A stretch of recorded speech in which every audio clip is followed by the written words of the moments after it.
Hello and welcome to this roadcast. This one's entitled Anarchy is the Light, and I wish to begin by defining exactly what anarchy is, because it is a much maligned and often, well, probably because of that, much misunderstood term. This is the definition: absence of government, from French anarchy, or directly from medieval Latin anarchia, from Greek anarchia, lack of a leader, the state of people without a government. In Athens, used of the year of 30 tyrants, 404 BC, when there was no archon. Abstract noun from anarchos, rulerless, from an, without, plus archos, leader. The essay posits that anarchy is the light that dispels the darkness of statism. Statism, remember, is the unquestioning belief in the authority of the state. By definition, someone who believes in the state has placed a man-made institution between himself and his creator, and that, you may argue, means that he's fallen for what is essentially a religion, a bind for the mind. And it's false, because of course the truth is that no man, entity or institute of the state truly comes between a man and his creator. Anarchy will inevitably rise when tyranny attempts to reign over the individual. There's nothing legitimate, lawful, moral or functional about government. Whatever form it takes, it always engages in plunder, the theft of an individual's monies for its own enrichment, and genocide, both of its own peoples and those abroad. Those who populate the revolving table of booty gorge themselves at the public expense before inevitably slipping off into the shadows when their criminality becomes too blatant. At every minute of every day, the government is engaged in extortion. The act of extorting, the act or of wresting anything from a person by force, duress, menace, authority, or any undue exercise of power, oppression, or illegal exaction. Extorsion, from the Latin extortion, nominative extortio, a twisting out, extorting. Noun of action from past participle stem of extorquere, wrench out, wrest away, to obtain by force, from ex, out, plus torquere, to twist. The UK Parliament blatantly operates as a uniparty system.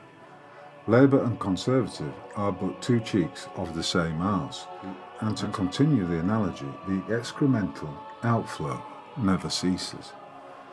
The entire racket is dependent upon the native populace doing just as they are told, in them swallowing the propaganda of a Jewish-dominated media, the discreditable BBC, and a state indoctrination system that bleaches the minds of the inmates in order that they do not realise their own power and connection to the informed field, or the Godhead.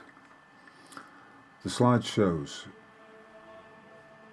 two distinct groups of men. On the left, a collection of judges, and on the right, a collection of gangsters or mafia. And it says, the difference between mafia and government. The mafia does not have a 15,000-hour system of indoctrination during your formative years to convince you its activities are something other than organised crime. The taxation racket is, however, of lesser magnitude than the Great British Mortgage Swindle. If you doubt the truth of that statement, consider the cost of your rent or your mortgage payments and give some thought to how housing costs have spiralled ever upwards over the last 17 years. Then think carefully how freer you would be without having to make those extortion payments each month? Are you not being bled dry by the extortion rackets? The hidden financiers who run the credit system hold the one ring that controls it all, the fake money system, a swindle that has its adherents operating in a deceit so massive they cannot accept it and will attempt to filter it out of their consciousness. Yet when all is said and done and the facts are laid out for all to see, there's a common factor in all of it, whether we're talking about taxation in all its forms or the fraud of banking. The extortionist can never provide you with a valid agreement signed by all parties. The absence of a lawful contract, the agreement, is the glaring void at the heart of any and all extortion rackets. And this is from Bouvier's Law Dictionary. Extortion, crimes. In a large sense, it signifies any oppression under colour of right, but in a more strict sense, it means the unlawful taking by any officer, by colour of his office, of any money or thing of value that is not due to him, or more than is due, or before it is due. To constitute extortion, there must be the receipt of money or something of value. The taking of a promissory note, which is void, is not sufficient to make an extortion. It is extortion and oppression for an officer to take money for the performance of his duty, even though it be in the exercise of a discretionary power. In a lawful agreement, there has to be full disclosure, consideration by both parties, and an honourable commitment to fulfil the terms and conditions of the contract. If there is but a single element of fraud in the agreement, then that contract is vitiated. It is rendered null and void, as it is demonstrably unlawful. When a false financier claims that a loan was received and must be repaid by the individual, and it turns out that there was no loan, then any agreement is similarly null and void. There can be no valid agreement unless there is full and informed consent, and full knowledge of how the credit was created to buy a house, and how that line of credit was misrepresented as a loan, which is subject to usurious interest rates. If no loan was made, then there is literally nothing to pay back. Council tax is an extortion racket on the simple basis that there is no agreement in place between the parties, which means that the council is extorting monies from the individual for services he does not want or use. Socialism, in essence. When it boils down to the bones of the matter, the extortionist, having no lawful contract, has to engineer consent, and should that fail, he will attempt to rely on intimidation by way of debt collection agencies, aggressive paperwork, and/or a corrupt judiciary, which will almost certainly find in his favour. The opposite to statism, which you could call financier state tyranny, and extortion, is anarchy. When we state that the law is do unto others as you would have them do unto you, then each and every individual who is in the agency of the financiers and the failing state is demonstrably acting unlawfully in his attempts to engineer consent and engage in extortion by way of the use of force to claim monies that are not due and/or are without agreement. After all, would those individuals appreciate being treated in the same way? If that fails, the extortionists will resort to violence. Policy enforcers falsely operating as constables, debt collectors and bailiffs, council compliance officers, community protection agents, it is indeed a veritable collection of licensed thugs. Suffice to say, the conscious individual will see anarchy as the rightful remedy to the tyranny of the fake financiers and the kleptocracy of the criminal state. In support of which I offer up a series of memes and images for the reader's consideration. The chart we're looking at now begins at number 1. Anarchy, definition, without rulers. Anarchy does not mean without rules, rather without rulers. 2. Non-aggression principle. Any unsolicited actions of others that physically affect an individual's property, including that person's body, no matter if the result of those actions is damaging, beneficial, or neutral to the owner, are considered violent when they are against the owner's free will and interfere with his right to self-determination. Number 3. Self-ownership. The most basic form of property you own is yourself. Number 4. Self-determination. Freely choose the products you buy, freely choose the relationships you keep, and much more. 5. Solve problems voluntarily. Every day you solve problems voluntarily without the influence of hierarchical authority. Number 6. Statism.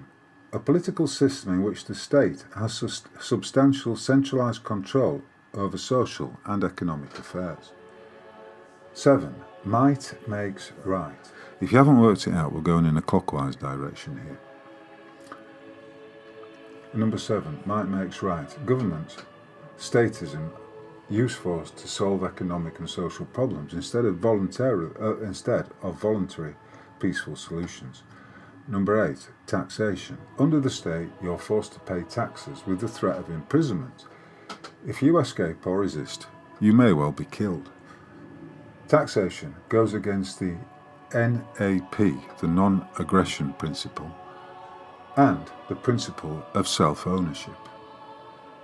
And number 9. So which is it?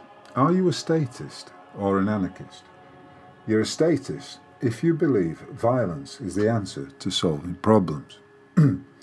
You're an anarchist if you believe in peaceful and voluntary solutions to solve problems. The next slide is a quote from a Robert Higgs. If anarchists are idealists, they may simply be likened to someone who finds himself swimming in a cesspool and, rather than paddling about looking for the area with the least amount of floating feces, seeks to climb out of the pool completely. The next slide is 4 images of 2 cows, and it summarises essentially what each political system stands for. Communism. You have 2 cows, you take care of them, the government takes the milk. Socialism. You have 2 cows, the government takes them and sells you the milk. Under democracy, you have 2 cows and your neighbours decide what you do with them. Under anarchism, you have 2 cows and they are fucking yours. Keep thinking government gives you your rights. I'll be over here in the real world. And then we have the final slide, which it states, government, the worst mass murderer in history, and you fear a world without it. Anyway, thank you for listening. It's only a short one today, and I do appreciate that some people may be a bit unclear about what anarchy actually is. As I've stated many times, I've come from a position whereby I see the antidote to state tyranny, to statism, to mind control, and to the constant attempts to drag people into a collectivist mindset. The antidote to that is the individual, the free thinking, the critically thinking and sovereign individual who does not go with the crowd, who stands his ground, who takes action on an individual basis. With that, of course, comes voluntary associations.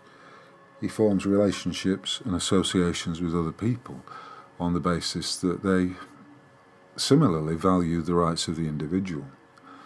And of course, this is what it boils down to. Anarchy does just that. It supports and celebrates and enables the rights of the individual. It empowers him to take action. in his own right. He's not the sort of man who will be drawn in to the psyops that the vast majority of people fall for. The state-sponsored propaganda being perhaps the most pernicious influence on the collective. I am aware that last week I forgot to include the Great British Bell End section. So I'm making up for it today, and I'm going to include a particularly odious character.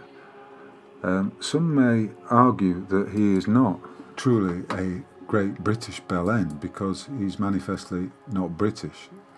When I say that, I'm making it in that point is made in the context that would somebody mistake me for an African if I lived in Africa, or would somebody claim that I was Chinese if I lived in China?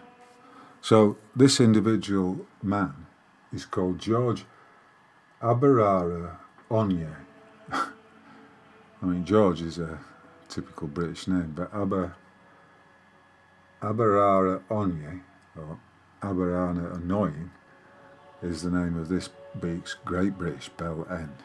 He's only in his 20s, I believe, and I'm reading here from an article in the Telegraph, and it's about the tweets or the social media posts that were made by this individual, George Aberronye, after Charlie Kirk had been assassinated. Now, this George character was a particularly odious type of fuckwit, in my personal opinion. He's lined up to be the president of the Oxford Student Union next January.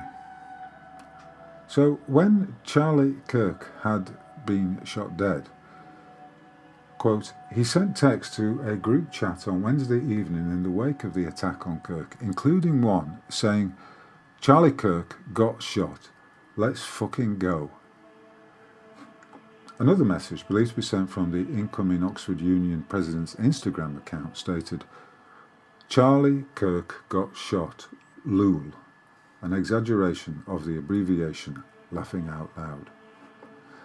Mr. Aberronye has since deleted his remarks about Kirk and insisted they were made before the political activist's death was announced, although he later defended his reasoning behind them. Now, what I find interesting is that back in May, this individual debated the subject of toxic masculinity with Charlie Kirk. So this was only 4 months ago. It says here, their debate on toxic masculinity closed with Kirk urging the Oxford student to go away and think about what they had discussed. So they've actually had a debate together. They've been in the same debating hall at the Oxford Student Union. And this makes his comments particularly egregious as far as I can see, because this is a man who he has met. He presumably shook hands with him. They've looked at each other in the eye. And you have to think, well, where is the respect for Charlie Kirk? Or is this all being fired up by this individual's sense of having been defeated? Maybe it's all of the ego. He couldn't really stand the fact that he'd lost this debate on toxic masculinity to Charlie Kirk. Whichever way you look at it, I have no doubt in stating that this man is a worthy recipient of this week's Great British Bell End Award. A complete twat, as far as I'm concerned. Nevertheless, he does have the right. He has the right to free speech, and he has the right to make comments like this. I'm not going to deny him that. But my point is, someone with more intelligence, someone who was more empathetic, and someone who was following the golden rule would not have made posts like this. If he truly understood the golden rule, if he knew the law, which is to treat others as you would like them to treat you, then there's no way he would have made such a comment. And I can only conclude that the young man is a statist, a left-winger, probably someone whose head is full of nonsensical socialist ideals. And above and beyond that, he clearly does not have much capacity for reason, because if he was a reasonable man who was able to use logic in order to come to the point where his rhetoric actually carried weight, then he wouldn't have made, it would have been impossible for him to make these ridiculous statements. Anyway, it's remarkably tasteless, whichever way you look at it. Here are some quotes from a couple of people who have criticised his actions. Lord Moylan, a Conservative peer, added on X, "I'm an old president of the Oxford Union, and I think he should resign now." The Oxford Union, which is independent from the University of Oxford, has so far resisted significant pressure to eject Mr. Aberronioni. There are various ways he could be forced out of the role, including disciplinary action by the Debating Society, or if members choose to trigger impeachment proceedings, which would require 150 signatures. Richard Tice, a dodgy character, but nevertheless he stated rather sensibly as the deputy leader of Reform UK, quote, "Free speech enables him to say this, but it also shows he is not fit to be president and should be fired from his post and expelled from the university. He celebrated the killing of a political opponent. An example needs to be made." A former Tory cabinet minister also told the Telegraph that, of course, he should resign, adding, "The Oxford Union is the cradle of politicians. One of the lessons in politics is learning to resign with dignity." Outrage over the PPE students' comments has also rippled among MAGA circles, with Dan Crenshaw, a Republican congressman, highlighting Mr. Aberronioni as an example of the, quote, "morally deficient, heartless monsters," celebrating Kirk's shooting. So, PPE. I did hear Simon Webb talking about this on his History Debunk channel, saying that this course, politics, philosophy and economics, I think is usually the preserve of those who've got sufficiently high grades. He said they had to be A and A-star grades at A level, and that this individual got in with 2 Bs and a C, or an A and 2 Bs or something. But I think it's manifestly the case that he's got in as a consequence. He's been admitted to Oxford as a consequence of him having a brown skin. It's a diversity, not appointment, but it's them fulfilling their diversity figures by relaxing the requirements of the individual to have reached a particular level of intelligence. And so, to conclude, George Aberronioni is this week's Great British Bell End. Thank you for listening. I hope you've enjoyed it, and if you do appreciate these video essays, please like and subscribe on YouTube. Take out a subscription at my website, roguemail.org, and if you are able, chuck a few quid into the Rogue Mail coffee pot via the Buy Me a Coffee button. And if you prefer, you could take out a paid subscription to my Substack page. Until the next time, my friends, thank you for your attention, and I'll catch you on the flip side.